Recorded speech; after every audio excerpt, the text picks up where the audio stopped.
Оноре де Бальзак. Озорные рассказы. Как был построен замок Азе. Жан, сын Симона Фурнье, прозванного Симонни, гражданин города Тур, родом из деревни Мулина, что неподалеку от Бона, чье имя он перенял по примеру некоторых людей, когда стал управляющим у короля Людовика XI, был вынужден в один из дней бежать вместе с женой в Лангедок, впав в великую немилость и оставив своего сына Жака в Турене без единого гроша. Этот юноша, не имевший в целом мире ничего, кроме своей привлекательной наружности, шпаги и шпор, но которого дряхлые старики сочли бы весьма богатым, твердо забрал себе в голову спасти отца и сделать карьеру при дворе, располагавшемся тогда в Турене. Ранним утром этот добрый туренец покинул свое жилище и, завернувшись в плащ по самый нос, оставив открытыми лишь глаза да свой пустой желудок, пошел бродить по городу, не имея ни малейших хлопот с пищеварением. Он заходил в церкви, находил их прекрасными, заглядывал в часовни, сгонял мух с картин и считал колонны, словом, поступал точно так же, как человек, который не знает, куда девать свое время и свои деньги. В другое время он делал вид, будто читает молитвы, но на самом деле безмолвно молился дамам, подавал им святую воду на выходе, следовал за ними издали и пытался благодаря этим мелким услугам встретить какое-нибудь приключение, в котором, даже рискуя жизнью, нашел бы себе покровителя или благосклонную госпожу. В его поясе находились 2 дублона, которые он берег куда пуще собственной шкуры, ведь шкура восстановится, а дублоны — никогда. Каждый день он доставал из своего небольшого запаса сумму, равную стоимости одной булочки и нескольких яблок, чем и поддерживал свои силы, а воду из реки Луары пил вдоволь и по своему усмотрению. Такая здоровая и разумная диета не только сберегала его дублоны, но и делала его резвым и легким, словно борзая, даровала ему ясный ум и горячее сердце. Ибо вода Луары — это самый укрепляющий из всех сиропов, ведь, беря свое начало далеко в горах, она набирается сил за время своего долгого пути через множество берегов, прежде чем достигнет Тура. Посему вы можете быть уверены, что бедный малый воображал себе 1001 счастливую возможность и удачное приключение, а главное, почти верил в их правдивость. Прекрасные были времена. Однажды вечером Жак де Боны, он сохранил это имя, хотя и не был господином замка Боны, прогуливался по набережной, проклиная свою судьбу и все на свете, ибо его последний дублон без всякого уважения к хозяину готов был покинуть его. Как вдруг на углу улочки он едва не налетел на даму под вуалью, чей сладкий аромат потешил его любовные чувства. Эта прекрасная пешеходка гордо шагала на красивых деревянных башмаках-паттенах, была одета в великолепное платье из итальянского бархата с широкими разрезанными рукавами из атласа.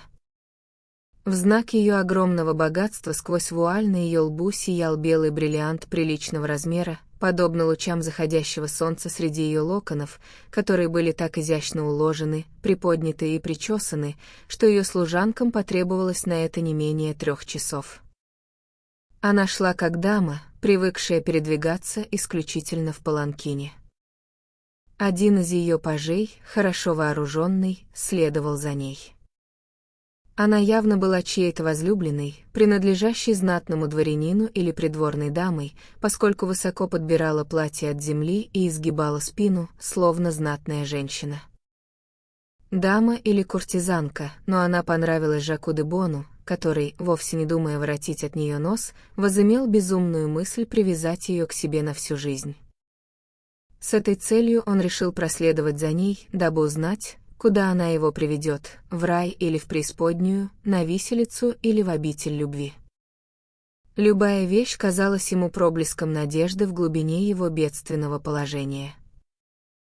Дама неторопливо прогуливалась по берегу Луары по направлению к Плесси, вдыхая, словно рыба, прекрасную свежесть воды, заигрывая и прохаживаясь, как маленькая мышка, желающая все увидеть и все попробовать. Когда паж заметил, что Жак де Боне настойчиво следует за его госпожой во всех ее передвижениях, останавливается, когда останавливается она, и наблюдает за ее проказами самым наглым образом, будто имея на то полное право, он резко повернулся свирепым и угрожающим лицом, похожим на оскал собаки, говорила бы она, «Назад, сударь». Но добрый туренец не растерялся. Считая, что если кошке позволено смотреть на короля, то он, крещеный христианский человек, уж точно может смотреть на красивую женщину, он сделал шаг вперед и, сделав вид, будто усмехается над пажом, стал гордо шагать то позади, то впереди дамы. Она ничего не говорила, а лишь смотрела на небо, надевавшее свой ночной колпак, на звезды и на все то, что могло доставить ей удовольствие. Так продолжалось некоторое время. Наконец, оказавшись за воротами Портион, она остановилась и, чтобы лучше видеть, откинула вуаль за плечо, бросив при этом на юношу взгляд умной женщины, которая оглядывается вокруг, дабы проверить, нет ли опасности быть ограбленной. И надо вам сказать, что Жак де Боне был настоящим любимцем женщин, он мог идти под руку с принцессой, не посрамив ее, обладал смелым и решительным видом, который так нравится женскому полу, и если он и был немного загорелым от частого пребывания на свежем воздухе, его кожа выглядела бы достаточно белой под балдахином любой кровати. Взгляд, острый как иголка, который бросила на него дама, показался ему куда более оживленным, чем тот, каким она удостоила бы свой молитвенник. На этом взгляде он построил надежду на внезапную любовную удачу и решил довести приключение до самого края юбки, рискуя зайти еще дальше, подставив под удар не только свои губы, ценить которые он не привык, но также свои два уха и кое-что еще в придачу. Он последовал за дамой в город. Она возвращалась по улице Трех девственниц и провела кавалера через настоящий лабиринт узких улочек прямо к площади, где в настоящее время расположен отель де Лу Крузиль. Там она остановилась у дверей пышного особняка, в которые и постучал паж. Слуга отворил дверь, дама вошла и затворила ее за собой, оставив месье де Бона с открытым ртом, изумленным и столь же глупым на вид, как монсеньор Святой Денис, пытавшийся подобрать собственную отрубленную голову. Он задрал нос кверху, дабы проверить, не бросит ли ему какой-нибудь знак благосклонности, но не увидел ничего, кроме огонька света, который поднялся по лестнице, прошел по комнатам и остановился перед красивым окном, где, по всей вероятности, находилась и сама дама. Вы можете себе представить, что бедный влюбленный остался стоять погруженным в печали грезы, абсолютно не зная, что ему делать дальше. Окно внезапно скрипнуло и прервало его задумчивость.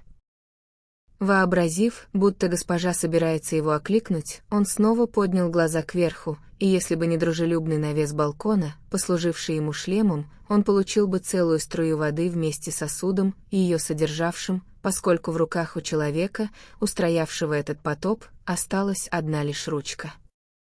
Жак де Боне, восхищенный этим происшествием, не упустил случая, он бросился к стене и закричал слабым голосом «Я убит». Затем, растянувшись на осколках разбитого фарфора, он лег словно мертвый, ожидая исхода дела. Слуги в ужасе выскочили на улицу, боясь своей госпожи, которой они уже признались в своей оплошности, и подняли раненого человека, который едва сдерживал смех от того, что его теперь несут вверх по лестнице. «Он холодный», — сказал паж. «Он весь в крови», — молвил дворецкий, который, щупая его пульс, испачкал себе руку. «Если он оживет», — произнес виновник происшествия, — «я оплачу обедню в честь святого Гатьена». Мадам пошла в своего покойного отца, и если она тебя не повесит, то наименьшим смягчением твоего наказания станет то, что тебя вышвырнут из ее дома и службы, — заметил другой. Право же, он совершенно мертв, до того он тяжел. Ах! Я нахожусь в доме очень великой дамы, — подумал Жак. Увы. Неужели он и вправду мертв? Спросил виновник этой беды. Пока Туренца с великим трудом тащили вверх по лестнице, его дублет зацепился за какой-то выступ, и мнимый мертвец закричал: «Ах, мой дублет! Он стонет!» Выдохнул виновник с большим облегчением. Слуги регентши, ибо это был дом регентши, дочери короля Людовика XI добродетельной памяти, внесли Жака де Бона в комнату и положили его, окоченевшего и неподвижного, на стол, ни на секунду не допуская мысли, что его еще можно спасти. «Бегите и приведите хирурга!» — закричала мадам де Бажо. «Бегите туда, бегите сюда!» Слуги в мгновение сбежали по лестнице. Добрая дама регентш разослала свою челядь за мазью, за льном для перевязки ран, за свинцовой водой, за столькими вещами, что в итоге осталась совсем одна. Взирая на этого статного и лишенного чувств человека, она громко воскликнула, восхищаясь его выправкой и чертами лица, красивыми даже в смерти. «Ах! Господь желает наказать меня. Всего лишь один единственный раз в жизни во мне родилась и овладела мною дурная мысль, и мой святой покровитель прогневался, лишив меня самого милого кавалера, какого я когда-либо видела. Клянусь крестом и душой моего отца, я повешу каждого человека, который приложил к этому руку». «Мадам!» — воскликнул Жак де Боне, вскочив со стола и упав к ногам регентши. «Я буду жить, чтобы служить вам, и я настолько мало ушибся, что обещаю вам в эту ночь столько же радостей, сколько месяцев в году, подражая месье Геркулесу, языческому барону. В течение последних 20 дней, продолжал он, полагая, что дело уладится с помощью небольшой лжи, я встречал вас снова и снова. Я безумно влюбился в вас, но не смел из глубокого уважения к вашей особе сделать и пару шагов навстречу. Вы можете себе представить, насколько я был опьянен вашими королевскими красотами, если придумал хитрость, которая обязан счастьем находиться у ваших ног». С этими словами он страстно поцеловал ее и одарил таким взглядом, который преодолел бы любые сомнения. Регентша, по причине времени, которое не щадит и королей, находилась, как всем известно, в своем зрелом возрасте. В эту критическую и осеннюю пору женщины, прежде добродетельные и не ведавшие любви, желают то тут, то там насладиться, втайне от всего мира, несколькими часами любви, дабы не явиться в иной мир с пустыми руками и сердцем, так и не вкусив плодов с древа познания. Дама де Бажо, вовсе не показавшись удивленной, слушая обетования этого юноши, поскольку королевские особы должны привыкнуть получать их дюжинами, сохранила эту амбициозную речь в самых глубинах своей памяти или своего любовного реестра, который вспыхнул от его слов. Затем она подняла Туренца, который даже в своем бедственном положении находил мужество улыбаться своей госпоже. Она обладала величием пышной розы, ушами, похожими на башмаки, и лицом цвета больной кошки, но была так великолепно одета, так изящно станом, так царственно в стопе и так величественно в осаночке, что он вполне мог найти в этом деле средства для достижения своей изначальной цели. «Кто вы такой?» — спросила регентша, принимая суровый вид своего отца. «Я ваш самый верный подданный, Жак де Боне, сын вашего управляющего, впавшего в немилость вопреки своим верным службам». «Что ж, хорошо», — ответила дама. «Ложитесь снова на стол. Я слышу, кто-то идет, и не дело, чтобы мои люди сочли меня вашей сообщницей в этой комедии и скоморошестве». Добрый малый понял по мягкому звуку ее голоса, что ему прощена вся непомерность его любви. Он снова лег на стол и вспомнил, как некоторые лорды въезжали ко двору на старом стремени, мысль, которая совершенно примирила его с текущим положением. «Хорошо», — сказала регентша своим слугам. «Ничего больше не требуется. Этому дворянину лучше. Благодарение небесам и Святой Деве в моем доме не произошло убийства. С этими словами она провела рукой по кудрям любовника, свалившегося к ней прямо с небес. Взяв немного целебной воды, омыла его виски, расстегнула дублет и под предлогом помощи его выздоровлению убедилась лучше любого эксперта, насколько нежной и молодой была кожа у этого юноши и смелого обещателя блаженства.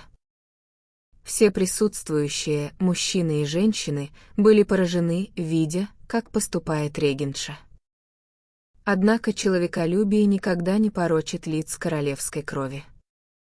Жак поднялся и сделал вид, будто приходит в себя, нижайше поблагодарил регентшу и отпустил врачей, мастеров-хирургов и прочих бесов в черных одеяниях, заявив, что он полностью поправился. Затем он назвал свое имя и, отдав поклон мадам де Бажо, пожелал удалиться, словно боясь ее из-за немилости своего отца, но, без сомнения, втайне ужасаясь своего страшного обета. «Я не могу этого позволить», — сказала она. «Люди, приходящие в мой дом, не должны подвергаться такому обращению, с каким столкнулись вы. Месье де Боне отуживает здесь», — добавила она, обращаясь к своему мажордому. «Тот, кто столь недолжным образом оскорбил его, окажется в его власти, если признается незамедлительно. В противном случае я прикажу разыскать его и повесить через прово». Услышав это, паж, сопровождавший даму во время ее прогулки, выступил вперед. «Мадам», — молвил Жак, — «по моей просьбе молю вас как помиловать, так и наградить его, ибо ему я обязан счастьем видеть вас, милости ужинать в вашем обществе и, возможно, тем, что мой отец будет восстановлен в должности, на которую вашему славному отцу угодно было его назначить». «Хорошо сказано», — ответила регентша. «Де Тутвиль», — сказала она, поворачиваясь к пажу, — «я даю тебе под начало компанию арбалетчиков. Но на будущее не выбрасывай вещи из окна». Затем она, восхищенная Дебоном, подала ему руку и весьма галантно провела в свою комнату, где они непринужденно беседовали, пока готовился ужин. Там месье Жак не упустил случая проявить свои таланты, оправдать отца и поднять себя в глазах дамы, которая, как хорошо известно, имела мужской характер и все делала наобум.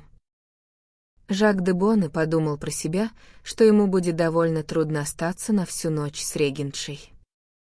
Такие дела устраиваются не так легко, как любовные похождения кошек, у которых на крышах всегда есть удобное убежище для минут забавы. Поэтому он радовался, что стал известен регентше без необходимости исполнять свое опрометчивое обещание, поскольку для его выполнения требовалось, чтобы слуги и прочие люди ушли с дороги, а ее репутация осталась в безопасности. Тем не менее, подозревая в доброй даме способность к интригам, он время от времени спрашивал себя, справится ли он с такой задачей. Однако за словесной оболочкой та же самая мысль занимала и регентшу, которая уже проворачивала дела куда более сложные, и она принялась весьма искусно готовить средства. Она послала за одним из своих секретарей, знатоком всех искусств, необходимых для совершенного управления королевством, и приказала ему тайно вручить ей ложное послание во время ужина. Затем был подан ужин, к которому дама даже не притронулась, поскольку ее сердце раздулось, словно губка, и тем самым сжало ее желудок, ибо она беспрестанно думала об этом красивом и желанном мужчине, не имея аппетита ни к чему, кроме него. Жак же не упустил возможности сытно поесть по многим причинам. Пришел посланник, мадам принялась бушевать, нахмурила брови по обычаю покойного короля и закричала: «Неужели в этой стране никогда не будет мира? Неужели мы не можем провести хоть один спокойный вечер?» Затем она встала и зашагала по комнате. «Эй, там! Моего коня! Где месье де Вьевель, мой шталмейстер? Ах, он в Пикардии. Де Тутвиль, ты присоединишься ко мне со всей моей челядью в замке Амбуаз». И, посмотрев на Жака, она произнесла: «Вы будете моим шталмейстером, месье де Боне. Вы желаете служить государству. Случай подходящий. Вперед!» Нужно усмирить мятежников, и нам нужны верные рыцари. Меньше, чем за то время, которое потребовалось бы старому нищему, чтобы сказать спасибо, кони были занузданы, оседланы и готовы. Мадам восседала на своей кобыле, а туренец, подле нее, скача во весь опор к ее замку в Амбуаза в сопровождении латников.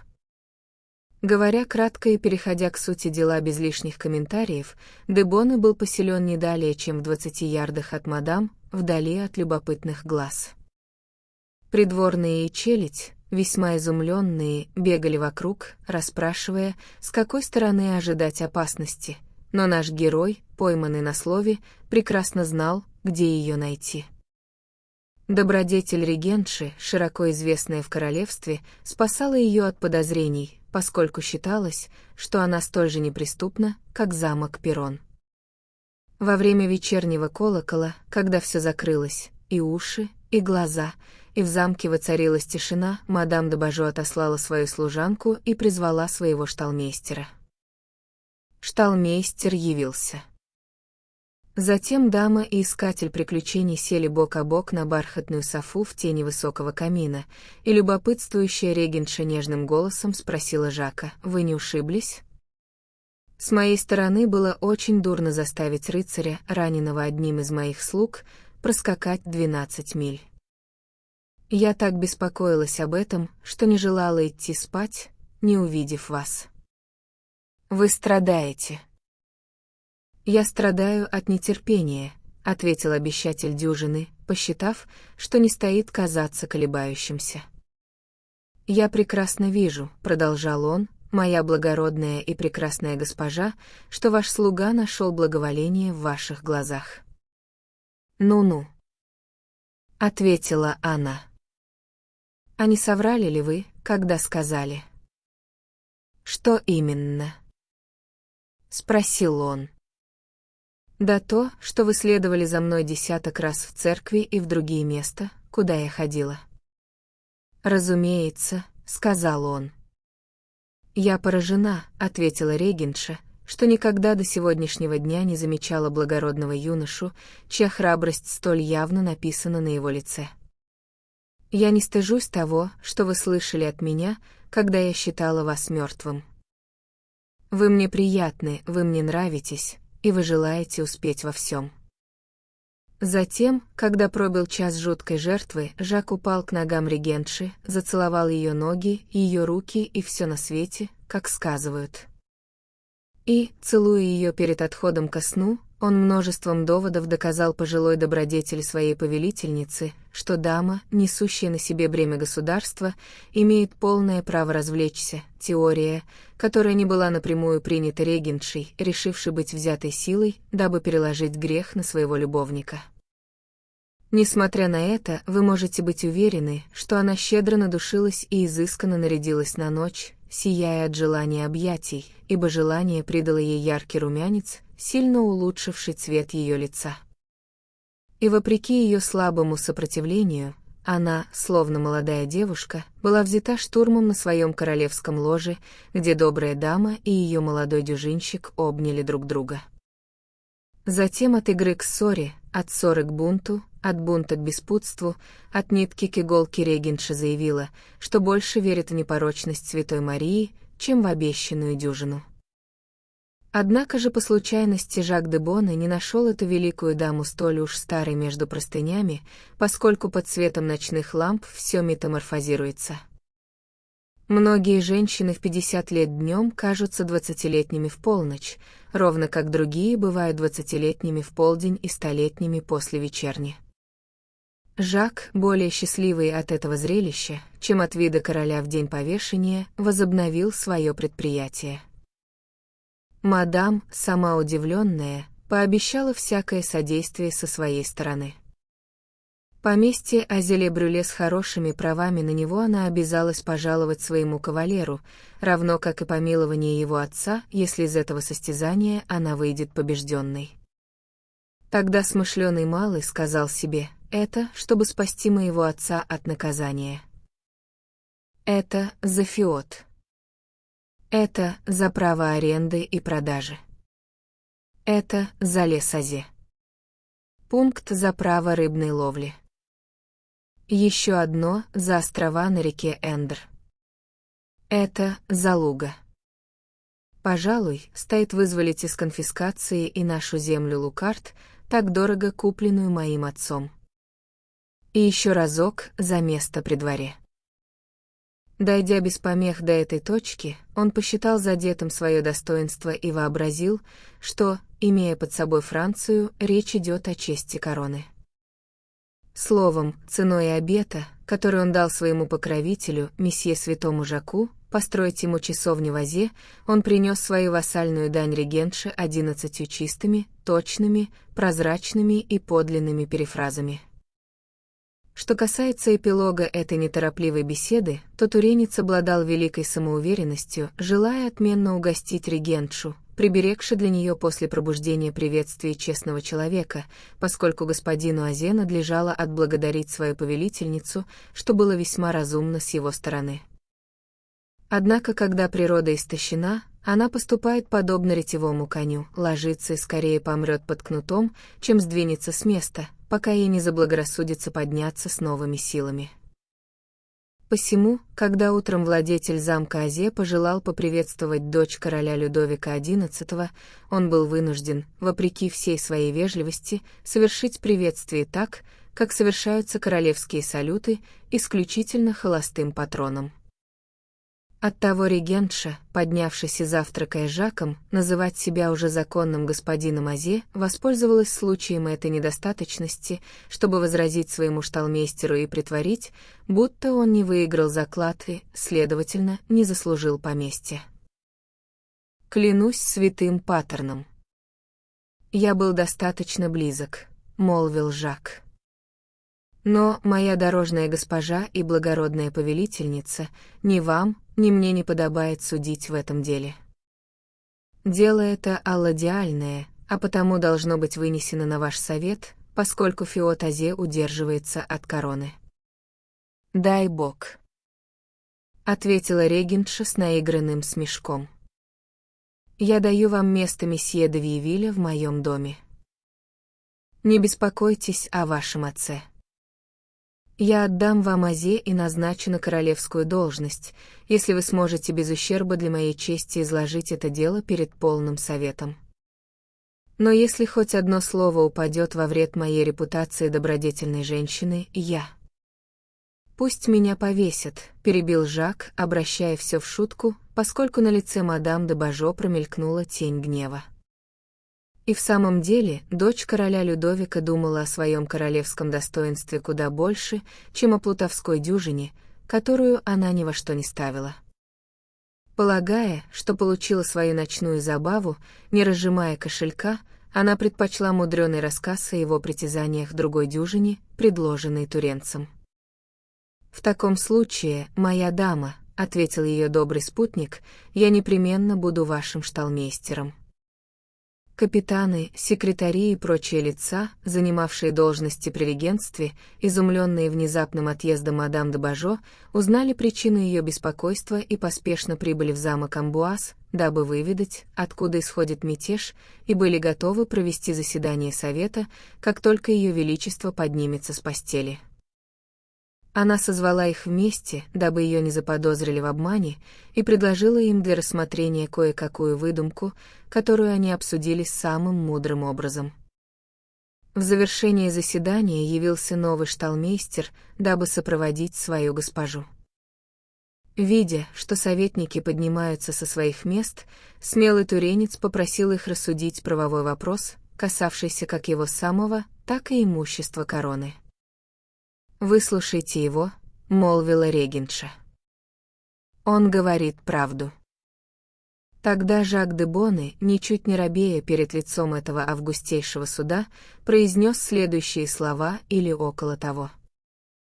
«Благородные лорды, прошу вас, хоть я и собираюсь говорить с вами об ореховых скорлупках, уделить внимание этому делу и простить мне безделушный характер моих речей. Один лорд гулял с другим в фруктовом саду и приметил прекрасное ореховое дерево, хорошо посаженное, отлично разросшееся, загляденье, а не дерево, стоящее того, чтобы его беречь, хоть и слегка пустоватое. Дерево это было всегда свежим, благоуханным, такое дерево не покинешь, единожды увидев дерево любви, подобное дереву познания добра и зла, воспрещенному Господом, из-за которого были изгнаны праматерь наша Ева и дворянин, ее супруг. Итак, мои лорды, сие ореховое дерево стало предметом небольшого спора между двумя господами и одного из тех многочисленных закладов, что частенько заключаются между друзьями. Младший похвастал, что сможет 12 раз пробросить сквозь него палку, которую держал в тот момент в руке, как держат многие люди, гуляющие по саду, и с каждым полетом палки он будет сбивать на землю по ореху. «В этом, полагаю, и заключается самый сложный пункт дела», — сказал Жак, поворачиваясь к регентше. «Да, господа», — ответила она, пораженная хитростью своего шталмейстера. Другой же поспорил об обратном, продолжал истец. И вот первый из названных бросает свою палку с такой точностью прицела, так нежно и так умело, что оба получили от того удовольствие. И по радостному заступничеству святых, которые, без сомнения, были тешившимися зрителями, с каждым броском падал орех, словом, упало 12 штук. Однако по случайности последний из упавших орехов оказался пустым и не имел питательной мякоти, из которой могло бы вырасти другое ореховое дерево, если бы садовник его посадил. Выиграл ли человек с палкой свой заклад? Судите сами. «Дело достаточно ясное», — молвил мессир Адам Фюме, туренец, бывший в то время хранителем печатей. Второму остается сделать только одно. «Что же именно?» — спросила регентша. «Выплатить заклад, мадам». «Он чересчур смышлен», — произнесла она, потрепав своего шталмейстера по щеке. «Когда-нибудь его повесят». Она сказала это в шутку, но эти слова стали настоящим гороскопом для управляющего, который взошел на эшафот по лестнице королевской милости из-за мести другой старухи и пресловутого предательства человека из Балана, своего секретаря, чье состояние он сам же и создал и чье имя было Приво, а не Рене Жантиль, как некоторые ошибочно его называют. Этот Ганилон и дурной слуга передал, как говорят, мадам де Ангулем расписку на деньги, которые были вручены ему Жаком де Боном, ставшим к тому времени бароном де Самбланси, господином Лукарт и Азе и одним из первейших людей в государстве. Из двух его сыновей один стал архиепископом Тура, а другой — министром финансов и губернатором Турени. Но это не является предметом настоящей истории. Что же касается нашего повествования, то мадам де Бажо, которой любовные радости пришли весьма поздно, будучи весьма довольной великой мудростью и познаниями в государственных делах своего случайного любовника, сделала его хранителем тайной казны. На этой должности он вел себя так хорошо и так приумножил ее содержимое, что его великая слава доставила ему в один прекрасный день управление всеми доходами, за которыми он надзирал и управлял с превеликим умением и с большой выгодой для самого себя, что было вполне справедливо. Добрая регентша уплатила заклад и передала своему шталмейстеру поместье Азеле-Брюле, замок которого задолго до того был разрушен первыми бомбардирами, пришедшими из Турени, как всем известно. За это пороховое чудо, если бы не вмешательство короля, названные инженеры были бы осуждены как еретики и пособники сатаны церковным трибуналом капитула. В то время мессир Боэ, министр финансов, с великим старанием возводил замок Шинансо, который ради диковины и новизны замысла строился прямо поперек реки Шер. Тогда барон де Самбланси, желая превзойти названного Боя, решил заложить фундамент своего замка на самом дне реки Эндер, где он и стоит по сей день, являясь жемчужиной этой прекрасной зеленой долины, столь прочно был он поставлен на сваи. Это обошлось Жаку де Бону в 30 000 кроны, не считая труда его вассалов. Вы можете быть уверены, что этот замок был одним из самых красивых, милых, изысканных и утонченных замков нашей сладкой Турени. Он омывается в водах Эндра, подобно царственной особе, пышно украшен флюгерами, резными балконами и ажурными окнами, где на флюгерах стоят подлинные старые воины, поворачивающиеся в ту сторону, куда дует ветер, как и положено всем солдатам. Однако сам Бланси был повешен до того, как замок успели достроить, и с тех пор не нашлось никого с достаточным количеством денег, чтобы завершить его. Тем не менее его государь, король Франциск I, однажды был его гостем, и королевская почивальня до сих пор там показывается. Когда король собирался отойти ко сну, сам Бланси, которого король называл «стариком» в честь его седых волос, услышав, как его королевский повелитель, которому он был предан всей душой, заметил: «Твои часы только что пробили 12, старик», ответил: «Ах! Сир, 12 ударом молота, теперь уже старому, но много лет назад весьма доброму, в этот ночной час я обязан своими землями, деньгами, потраченными на это место, и честью состоять на вашей службе». Король пожелал узнать, что его министр имел в виду под этими странными словами, и когда его величество укладывался в постель, Жак де Боне поведал ему историю, с которой вы уже знакомы. Франциск I, любивший подобные пикантные истории, сочел это приключение весьма озорным и забавным. Оно позабавило его тем более, что в то самое время его мать, герцогиня Ангулемская, находясь на склоне лет, добивалась конетабля Бурбонского, дабы получить от него одну из таких же дюжин. Дурная любовь дурной женщины, ибо отсюда произошла опасность для всего королевства, пленение короля и смерть бедного Самбланси, как о том уже упоминалось. Здесь я попытался рассказать о том, как был построен замок Азе, поскольку достоверно известно, что именно так началось великое богатство того Самбланси, который так много сделал для своего родного города, украсив его и потратив огромные суммы на завершение башен собора.